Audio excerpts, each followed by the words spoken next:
Lectura del Santo Evangelio según San Mateo. En aquel tiempo subió Jesús a una barca, cruzó la otra orilla y fue a su ciudad. En esto le presentaron un paralítico acostado en una camilla. Viendo la fe que tenían, dijo al paralítico: «Ánimo, hijo, tus pecados te son perdonados». Algunos de los escribas se dijeron: «Este blasfema». Jesús, sabiendo lo que pensaban, les dijo: «¿Por qué pensáis mal en vuestros corazones?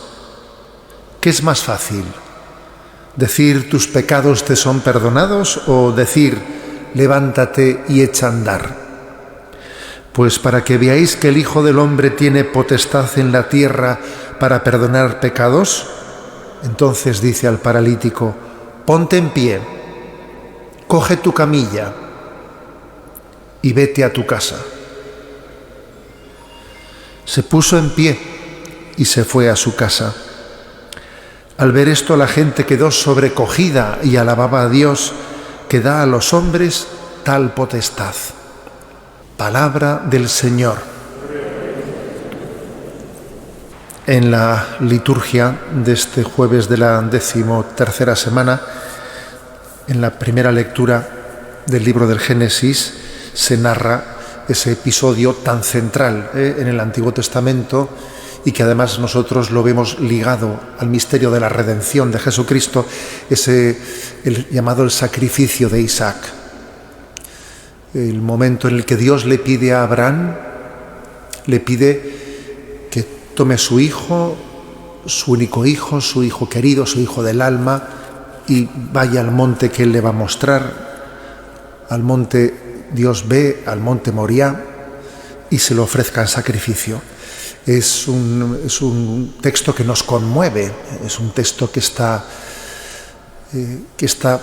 yo creo que narrado con la fuerza para que nosotros nos percatemos de qué ha supuesto para Dios Padre entregar a su Hijo Jesucristo a la cruz para la salvación del mundo. Es un texto que tiene claramente la intención de ser como introductorio, el prólogo del misterio de la redención. Dios Padre entregó a su Hijo al mundo por su salvación. Pero también creo que es importante que subrayemos otro aspecto, ¿no? El aspecto de que solemos hablar mucho de Abraham como nuestro padre en la fe, como la gran fe que tuvo, la gran obediencia, el acto de obediencia que tuvo Abraham al seguir el dictado del mandato que Dios le pedía, ¿no?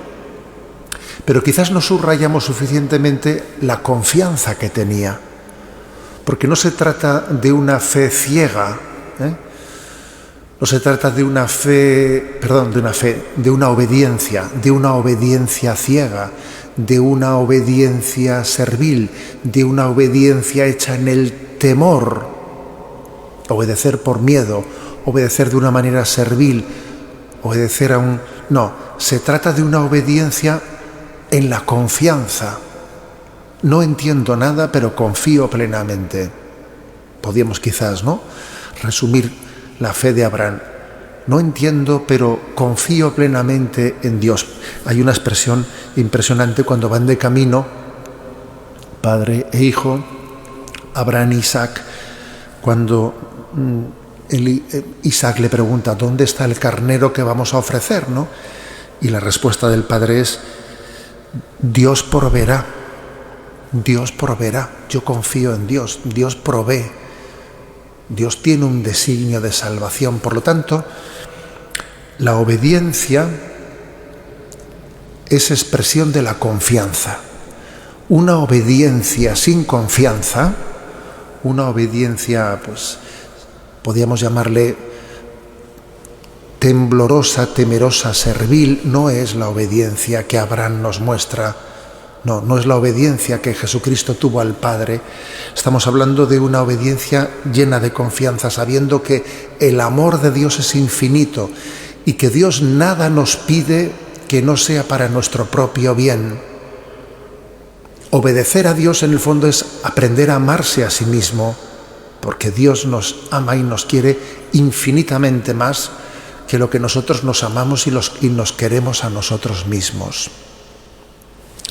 Vamos a pedir este don, el don de que nuestra obediencia sea confianza.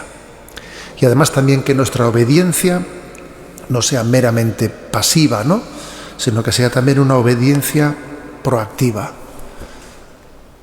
Como dice también el Evangelio que hemos proclamado, en el que se narra la curación de ese paralítico: levántate, coge tu camilla y echa a andar.